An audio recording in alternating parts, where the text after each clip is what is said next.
Hi there, this is Ronnie coming at you with a video. This is a video response to Becky Rose, Dungeon Girl, the Pair of Geeks YouTube channel. I will post a link to the original video. It's a fascinating video to watch, where she's basically opening up the discussion on could AI, artificial intelligence, ever GM an RPG?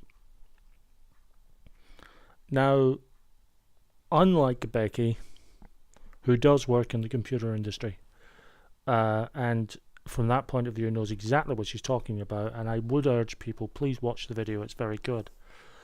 My knowledge of computing when it comes to AI belongs in the movies. So my answer on all of this is not based on scientific or current reality, and therefore my conclusion may be completely illogical in terms of what could actually be achieved by a computer reaching a singularity. Do I think an AI computer will ever be able to run a role-playing game? My gut instinct is to say no.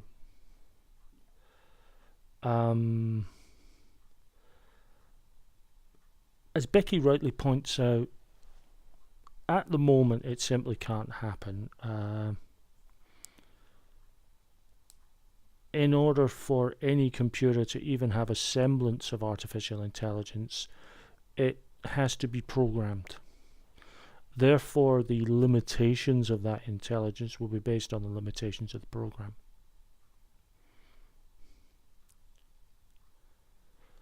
And as such, it won't be able to deal with all the possibilities and all the variables that could possibly happen in any game. This is why computer role-playing games, for all their beautiful graphics and music and vast gameplay, they have to be quite rigid in terms of choices.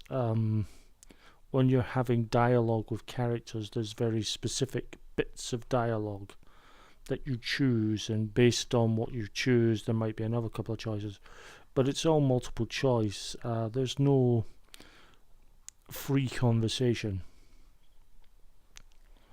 So there are limits, understandable limits, but there are limits. If we get to the singularity, as Becky says, where an artificial intelligence is actually creating its own learning, it's learning for itself, always reminds me, whenever it talks about learning computer, all I can think of is Joshua from War Games. You know, greetings, Professor Falcon. When you prefer a nice game of chess. And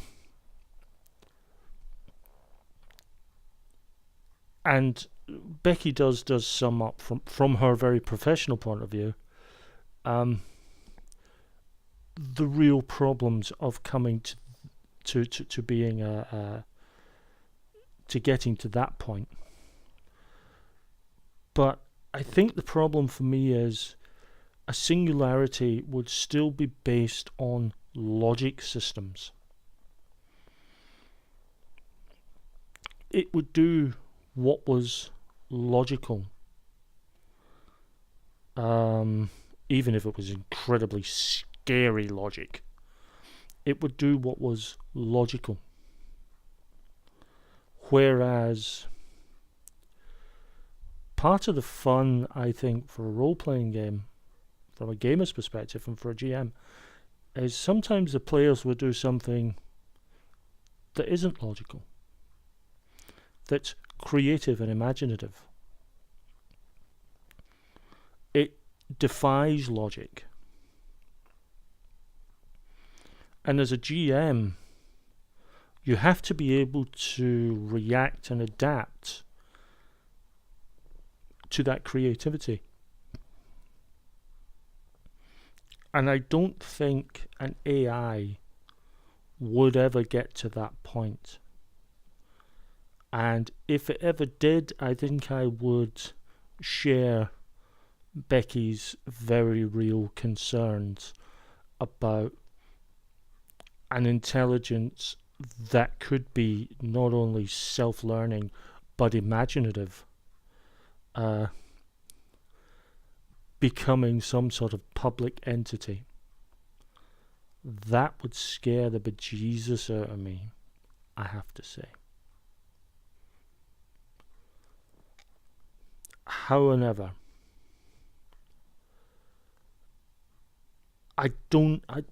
my gut instinct says it will never get that far.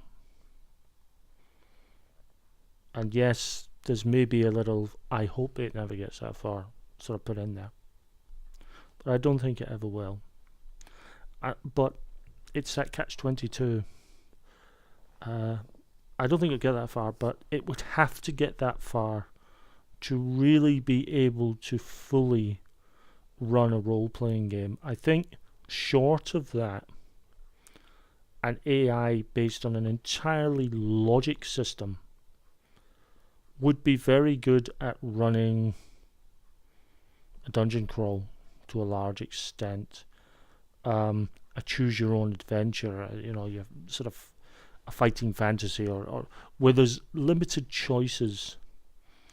So there's a bit more of a railroady sort of adventure style to it. It could probably run a published scenario to an extent, but it still doesn't get around the real problem of player imagination and creativity.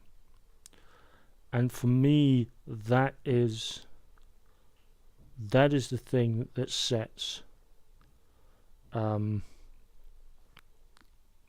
us apart.